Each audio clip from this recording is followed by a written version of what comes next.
Nação, sejam bem-vindos a mais um vídeo em seu canal Fla Show, o seu canal de notícias do Mengão. E se é novo por aqui, já te convido a se inscrever e deixe nos comentários a sua opinião. Mauro, 1-0 pro Flamengo, de novo perdeu um caminhão de gols, mesmo jogando com o time, o Michael então, coitado, ele perdeu 1000 gols ontem, né? Mas ganhou. Do torcedor, pô. 1-0. Coitado de quem torce pro Michael, né? Também. O gol que ele perdeu no primeiro tempo foi uma displicência, assim, imperdoável. Uma coisa bizarra, né? Era o time reserva, né? Porque se você contar o jogo de domingo, só o Ayrton Lucas começou, né? Daqueles que foram titulares contra o Corinthians, e só está jogando porque os outros dois laterais estão machucados, né? O Vinha está machucado já há um bom tempo e o Alexandre também está fora de combate, não voltou ainda. Então, o time reserva. Embora vários jogadores já tenham sido titulares em outros momentos, né? Esse é o atual time reserva. Eu acho que assim, foi uma atuação enquanto o adversário que só se defendeu, até bem organizado nesse sentido, o Botafogo lá do Antônio Carlos Zago. Perdeu muitos gols, que é uma rotina com qualquer escalação que o Flamengo coloca em campo, né? Eu acho que o mais importante é o seguinte, tratar a Copa do Brasil, especialmente nas primeiras fases, como deve se tratar, independentemente do adversário. Você não vai colocar sua força máxima. No máximo, alguns titulares entram por alguns minutos, como aconteceu, para tentar resolver um problema de um gol que não saía, que já deveria ter saído antes, mas aí vem esse velho problema do Flamengo de ter muito volume, criar muitas situações e perder muitos gols, né? Acho também que estranha a situação do Juninho, que é um jogador que foi contratado e que precisa de rodagem para se adaptar, para sentir mais segurança, ele fica como último da fila. Aliás, o gol, ele falhou numa jogada anterior, mas o gol sai também porque ele é bom na jogada aérea, ele tem bom posicionamento, não é muito alto, mas se coloca bem e tem boa impulsão. O gol sai porque ele cabeceia muito bem, o goleiro Michael, também era Michael, do Botafogo da Paraíba, defende, aí o Jô só faz o gol da vitória, né? O jogador tem 17 anos, ele tem mais de 100 gols marcados na base, é um jogador com chamado faro de gol, e acabou marcando o gol da vitória, que foi um ponto positivo, né? O surgimento de um menino que passa a chamar mais atenção pelo fato de ter ficado várias vezes no banco e dessa vez entrar e marcar o gol da vitória. Agora, a grande deficiência é de sempre. O time que tem volume cria muito e desperdiça muitas oportunidades contra qualquer adversário, né? Agora vai ter o jogo de volta, imagino que com essa vantagem, tudo mais reserva, e deixar os seus principais jogadores para os jogos das outras competições. O jogo importante do Flamengo agora, tem o do Cruzeiro do é importante, claro, mas o de quarta-feira é o jogo contra o Central Córdoba, que de novo não pode perder, como foi contra a LDU em Quito. O Flamengo não pode perder em Santiago del Estero de jeito nenhum. Tem que empatar ou ganhar. Então é isso, Cruzeiro no fim de semana, o Cruzeiro está se acertando, né? Parei de falar do Cruzeiro daqui a pouco. E o Juca lembrou bem, né? Contra o Corinthians acertou o gol pra caramba, hein? Mas podia ser 8, né? Não, mas isso é maldade. Podia ter sido mais. Muito bem, Vene Casagrande, um placar magrinho, mas ganhou um protagonista que merecia. Às vezes Deus faz essas coisas, hein, Vene? A primeira pergunta que eu te faço é: por que você acha que o placar foi magrinho? Boa tarde, Vene. Boa tarde, Fernanda Maia. Boa tarde, Pedrosa. Olha, a resposta a gente tem, né? Porque quando o Pedro não tá em campo, o Flamengo não é letal. E a minha análise eu vou começar bem do começo mesmo, na escalação do técnico Felipe Luiz, que eu acho que foi um acerto ele utilizar o time reserva. Ele deu minutagem a muitos jogadores que não estavam tendo muitas oportunidades. E quando você me questionou antes do VT se eu estava com um sorrisão, eu estou com um sorrisão. Porque eu acho que tem dois viés para a gente analisar a partida do Flamengo diante do Botafogo da Paraíba. Primeiro viés, mesmo com o time todo reserva, o Flamengo mostrou as mesmas características que mostra quando é o time titular. Padrão tático. Padrão tático, exatamente. Ou seja, é uma equipe muito bem treinada pelo técnico Felipe Luiz.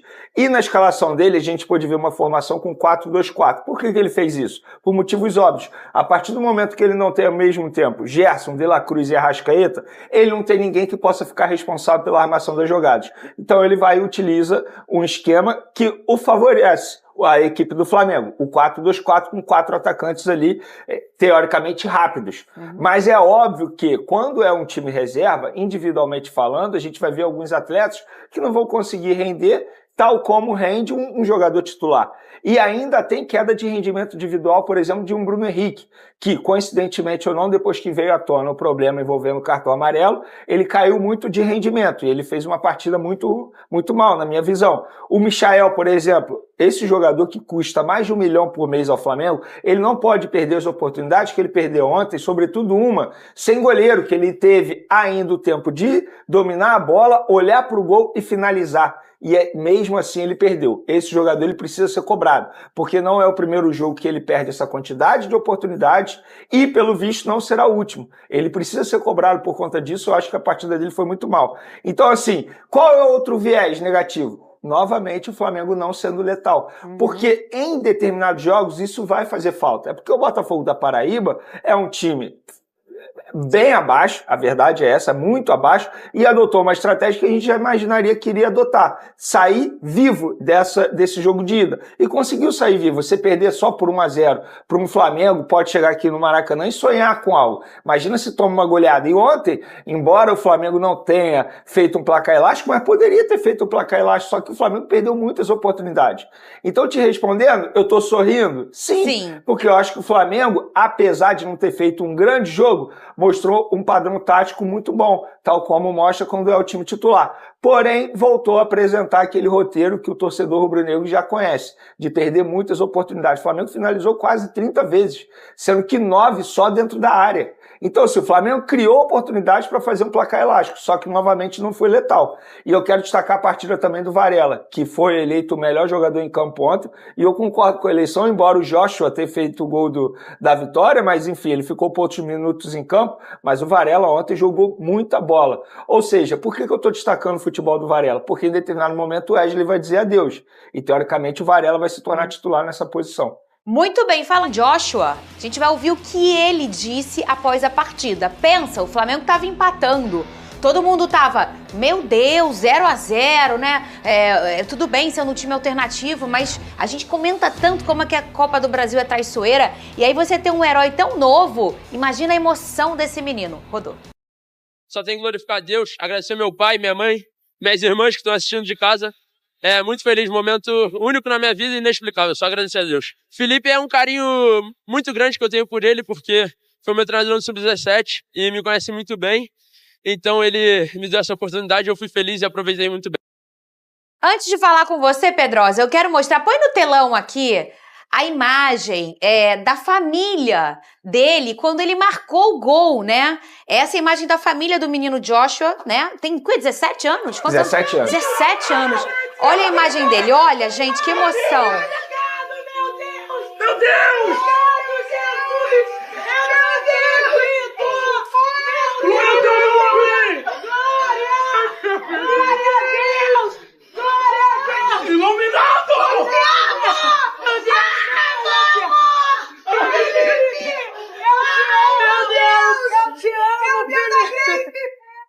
Que lindo, Pedrosa. Olha, eu fico até arrepiada, porque a gente sabe quanto que as famílias dos meninos, elas batalham e batalham para eles conseguirem uma vaga que é nem 1% do futebol brasileiro, e o menino chegar com 17 anos e fazer o gol da vitória, que talvez se fosse uma goleada, não ia ter tanto essa sensação, mas ele foi o herói da partida, Pedrosa. Claro, eu acho que a imagem ela é muito emocionante, porque certamente passa um filme muito grande na cabeça de cada familiar dele ali, que levou a cada treino, que se dedicou, que abriu mão do próprio tempo para poder levar o Joshua muitas vezes para fazer essa oportunidade de ser um jogador de futebol. E ali, cara, talvez seja um gol que vai mudar a vida da família para sempre, porque ele vai receber mais oportunidades, ele tá simplesmente no Flamengo, que é um dos grandes clubes aí do Brasil, se não um dos maiores, top 3, podemos colocar assim. Então sem dúvida alguma, não é só um gol, não é só a vitória contra o Botafogo da Paraíba, é a oportunidade de mudar a vida de uma família, e que esse garoto carrega desde novo, e que todo mundo que tá ali presente, comemorando da forma que foi, os familiares, sabem disso. Então, parabéns ao Joshua, entrou muito bem, foi decisivo pro Flamengo e a continuar nessa pegada. Fernandinha, eu posso contar porque o Joshua ele começou a ter oportunidades com o Felipe Luiz na lista de relacionados? Eu ia te perguntar exatamente isso. Queria que você falasse também sobre o menino. Você que é um dos maiores especialistas de Flamengo desse Brasil,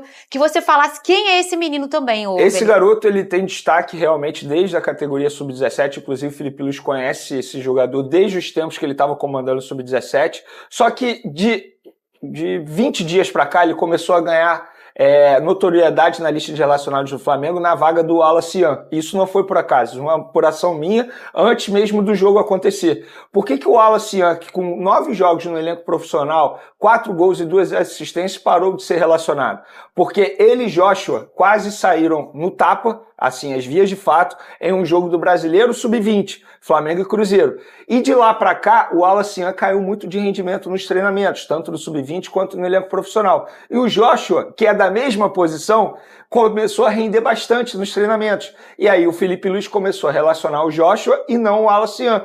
E aí o Joshua, enfim, ganhou a oportunidade dele de fazer a estreia no elenco profissional, entrou e fez o gol da vitória. Que loucura, Vários jogadores comemorando a categoria de base, postando foto do Joshua, e aí entrei no Instagram do Wallace Ian e ele não comemorou nada. Então, realmente... E só para ficar muito claro, o Wallace Ian confirmou para mim, em uma conversa, que ele sim brigou com o Joshua. Ele brigou com o Joshua. Exatamente, teve essa discussão. Eu fico triste com isso, tá? Mas Não, eu só, acho que ele está... É uma idade para maturação, eu acho que isso faz parte do aprendizado. Estamos falando de um jogador de 17 anos, o Wallace Ian, se não me engano, tem 19, 20 anos. Isso faz parte do aprendizado. Que o Wallace Ian aprenda e volte a render e que o Joshua continue rendendo. Muito bem. E quem é o Joshua, o Venê? Ele sempre foi da base do Flamengo. Como é a história desse menino? Você tem essa informação? Tenho. Ele chegou ao Flamengo, eu estava até vendo aqui no site Jogou, antes de começar o programa, ele chegou ao Flamengo na categoria de base ainda, sub-13, sub-14. É um garoto de muita personalidade. Tem uns 3 anos só. Por exemplo, quando Porque ele tem 17, faz né? Sentido, ele é faz muito sentido. novinho. Ele é muito novinho. E aí é um garoto de muita personalidade. Tem vídeo dele, por exemplo, circulando em redes sociais, provocando o Vasco quando foi campeão em cima do Vasco. É um garoto que o Felipe Luiz gosta muito por conta do empenho dele em campo e também da questão tática, porque ele consegue fazer várias funções no setor ofensivo do Flamengo. Então é um jogador que tem muita milionária, tal como outros jogadores da categoria de base. Só que assim, é pés no chão. Fez o gol. Perfeito. Eu acho que ele tem que manter a humildade dele, continuar trabalhando, porque o Wallace é um bom exemplo. Sim. Se destacou no elenco profissional e, pelo visto, sucesso deixou subir a cabeça. Faz parte do aprendizado. O Lohan, a mesma coisa, tá participando desse mesmo processo que a nova diretoria faz com jogadores da categoria de base. Então que ele continue com essa humildade dele aí, correndo atrás e consiga dar muitas alegrias aos familiares dele, porque aquele vídeo ali, de fato, é emocionante demais. Muito emocionante e, assim, a gente, da imprensa, a gente sempre fica tomando cuidado, porque esses meninos muito jovens realmente têm isso, vai subindo a cabeça. E não é que eles são vilões, não, é porque é natural, é da idade. A gente tá falando de uma pessoa, de um CPF que tem 17 anos. Imagina você com 17 tem uma carreira em que em dias você passa a ser... a todo mundo saber quem você ser o herói de uma partida do tamanho do time que é o Flamengo. Isso realmente é um controle mental muito grande. Mas eu também acho importante a gente jogar o confete no menino, ainda mais num primeiro gol, porque você tenha certeza que isso que a gente está falando aqui e todos os canais esportivos, a família, o Pedrosa, vai maratonar o dia inteiro. Com certeza. E tem que desfrutar esse momento mesmo e, obviamente, escutar os profissionais, como o Venê falou, dele também, né? Falar, opa, quantos exemplos eu tive aí que não foram tão legais, eu vou manter o pé no chão. Agora, um garoto de personalidade.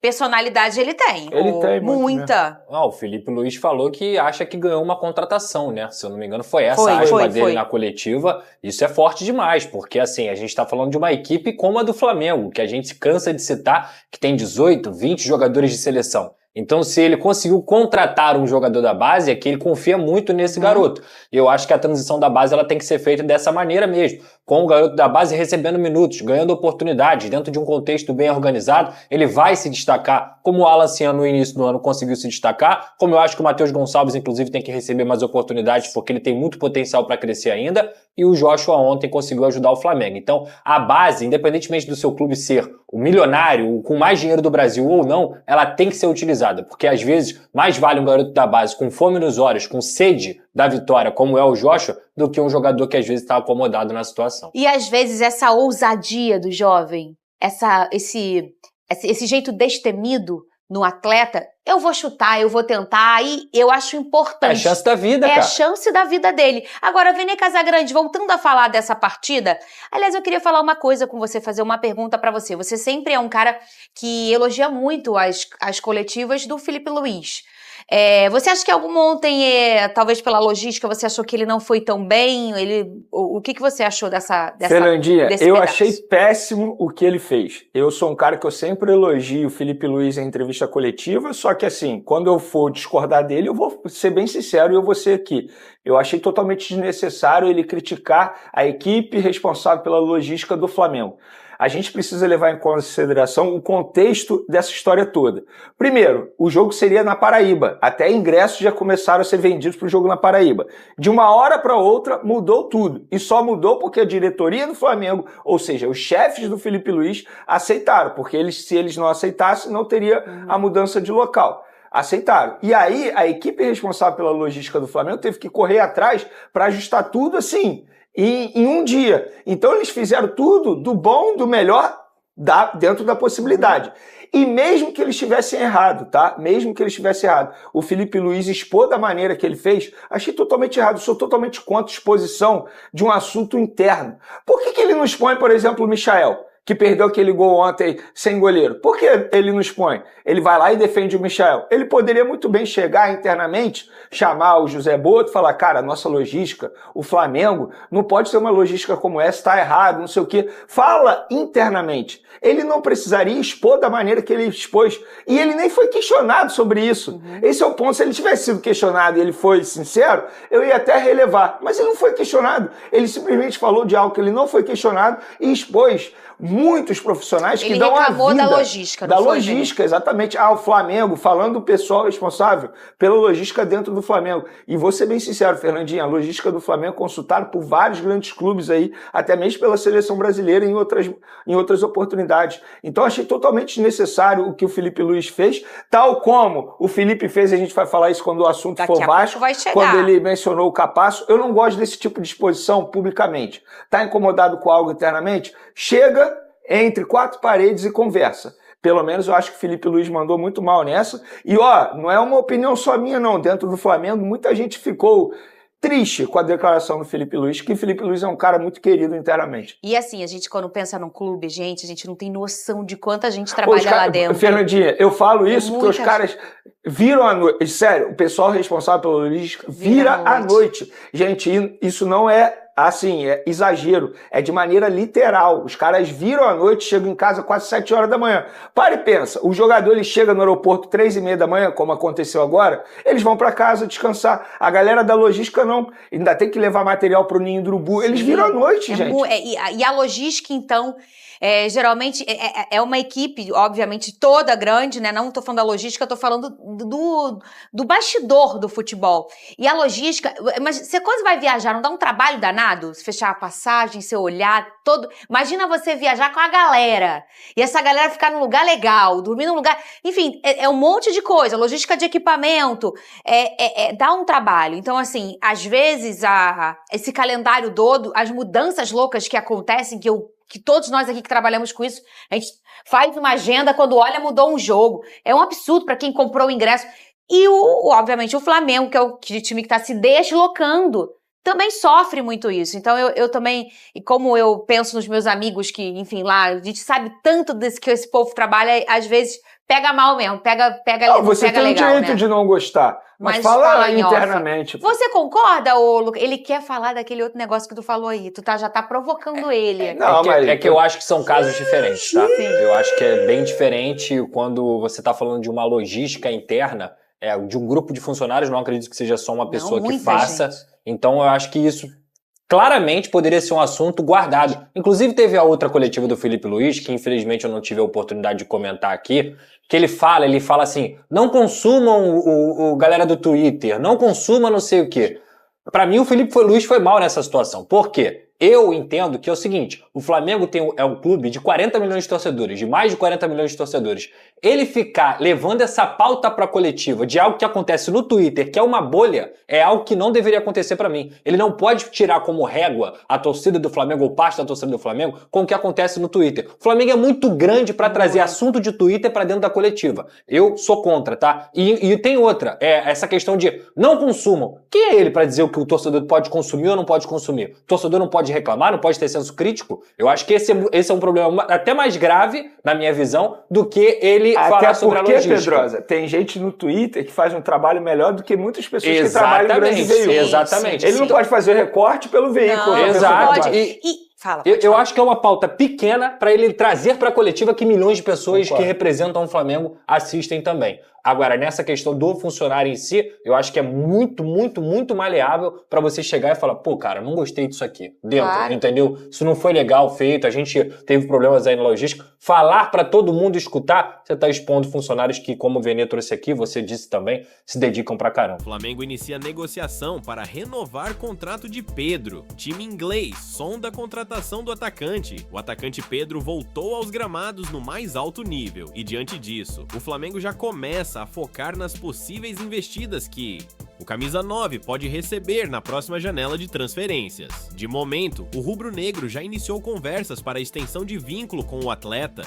Isso porque, além da cobrança dos empresários, o Nottingham Forest da Inglaterra segue de olho no jogador. Pedro tem contrato com o Flamengo até 2027 e tem um salário defasado em relação a outros companheiros de elenco. Antes de o Santos e camisa 9 sofrer grave lesão no joelho, agentes do jogador tinham um acordo com a antiga gestão para rever essas situações. Agora, com o atleta retornando os gramados e atingindo boas performances, o assunto voltou à tona.